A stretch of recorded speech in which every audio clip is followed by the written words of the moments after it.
George, today was the midterm performance assessment and also the midterm adjustment budget. Now, let's talk about the performance assessment. You had many things to say. You reckon that performance is not what it should be. Yeah, thank you, Johan, for the opportunity. I think when we look at the performance of the municipality over the last 6 months, I think we must agree that if you look at the verges, the roads, the rubbish lying around, the decay, all the problems we had with facilities on the beaches over the season, I think we must admit that we are all very, very disappointed with the level of service delivery. We were very hopeful when Max and Billy was appointed, and basically a new set of heads of department, and we were all very positive that, you know, this is going to lift us and that we will go in the right direction. And unfortunately, it's not the case. It is definitely not the case. Why would that be? I mean, he's such a dedicated municipal manager. Why is he struggling with his subordinates, or what's the problem? I think it's a matter of the people on the ground that's got to do the job, the contractors. Take, for instance, the verges. If you now go to the Margate offices, the grass must be more than a meter tall. It is totally unacceptable. I'm ashamed when I go there and I know that people have to go there and do their business and go to the library and so on, and which they do. It's a busy place. Now, we really believe that there's going to be a change, and nothing has happened. We actually went backwards. And this has to be addressed now. You heard in council that the municipal manager and the officials, the senior officials, mentioned that they understand that there are challenges and they accept that we haven't done well and that we've got to go ahead and get going and do things and change things. And I also must say that I think the people, the ratepayers and the people living in our municipality are also tired. You know, they're not happy with the fact that our area is going backwards. We're losing tourism. We're battling with water. We're battling with sewage running in the streets. It's not acceptable. People will not come back here.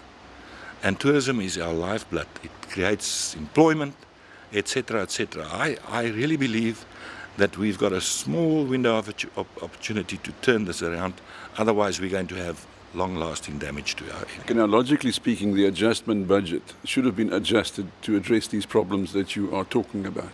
Now, has that happened? Yeah, Johan, if you look at the adjustment budget, it addresses some of the issues like verge cutting, where more contractors were appointed, and hopefully that will work now.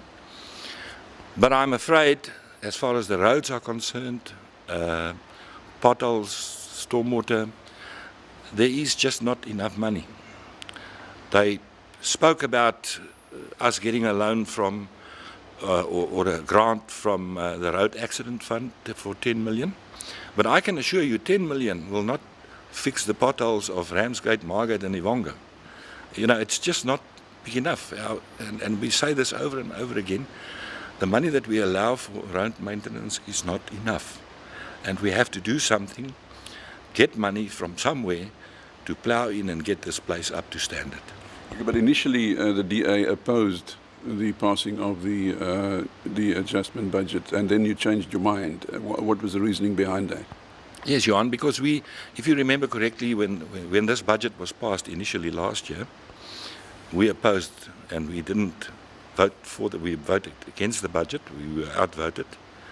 And it stems from there, because there are structural problems in this budget, where we're spending way too much money on wages instead of spending it on services. 48%? 48%, which is very, very high. And I cannot see, and that excludes all the contractors and things. If you add that in, then you're looking at 52, 53, 54%, which is extremely high. But this is happening all over South Africa, which is a problem. It erodes the money that's available for service delivery. That is why all our services are just going backwards. And we're farming backwards instead of allocating the money where it's needed for the ratepayers, what they pay for, and for the non-ratepayers. And I can assure you, what you see in our areas, the coastal strip, is worse in the rural areas. It's not to say that anybody is taking money from the coastal strip and go and spend it in the rural areas. That's not true. They're even worse off. Their roads and things are totally unacceptable. Okay, but in the end you changed your mind.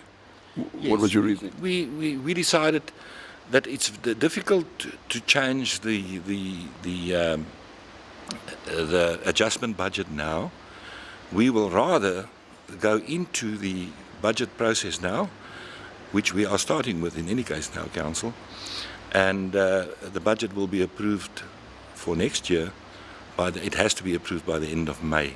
So that gives us now time to address all these problems that I've just mentioned. And you mentioned inclusivity. You criticized the lack of inclusivity and involving the other parties. Now, there's also a workshop, if I understand it correctly, that is going to, and you mentioned it when you stated, or Councillor Watson mentioned it when he said what your viewpoint was. Yeah, that is a strategic workshop that was supposed to be held last year. It was postponed for various reasons. But that is where we're going to give our input into what we want in the budget. So that's what we've decided. Because if we oppose this now and it's not approved, then we can have a problem, for the next couple of months, and there's only 4 or 5 months left. Any comment on the Auditor General's report that was also tabled today or made public today? Yeah, I think in some areas we've improved. In other areas we went backwards. If you can remember the dashboard that they put up, the green faces are the happy ones where we performed well, and the yellow faces are marginal, and the red faces needs urgent attention. Now, if I can take you back 3-4 years with this dashboard, you would have seen much more green faces and yellow faces than red faces. I think today we only saw about 3 or 4 green faces. The green faces have disappeared. So that on its own is alarming. Yeah, so what it means is overall the municipality has gone backwards. We've gone backwards. Although there are areas where we've improved, but there are many areas, and we know what the problem areas are. We've been talking about it, and the officials are trying to do something about it for the last years, but they're not getting it right. So, that's a big challenge. Okay, George, we're running out of time. Just one last question. If you were the municipal manager, what would you do right now? The first thing. I would review my staff, and my staff complements the way I operate. I think it's impossible for council and councillors to deliver service. We are not allowed to mingle in with the officials. We prohibited from doing that, by our code of conduct. We have to work through the municipal manager. So we can't deliver services. We must understand that. The officials are there to deliver service. How it works, the council approves the budget. Then the administration, which is obviously in a democracy led by the majority party, in this case the ANC, then appoints the staff. The staff and the managers and everything that has to now implement the budget. And that is where our problem is in our municipality. There are imbalances. There are people that are very loyal and hardworking, and then there are others that are doing nothing. And that is the problem. We've got to turn this whole ship around. There's no quick fix here. But that responsibility lies with the ruling party and the administration. And, if the DA would take over tomorrow, we would obviously change everything. We will appoint people on merit, first of all. Only merit. Not because you're my crony or you're my friend or whatever, but, which is a huge problem. And then also in the awarding of tenders, it is a nest that is very, very difficult to control. We don't have any say there, but the supply chain management system is a very grey area, and a lot of money is lost there. I saw the other day where, for instance, you can buy a toilet roll, one toilet roll for 4 or 5 rand or 3 rand. We pay 27, 28 rand for a toilet roll because it goes through our supply chain management.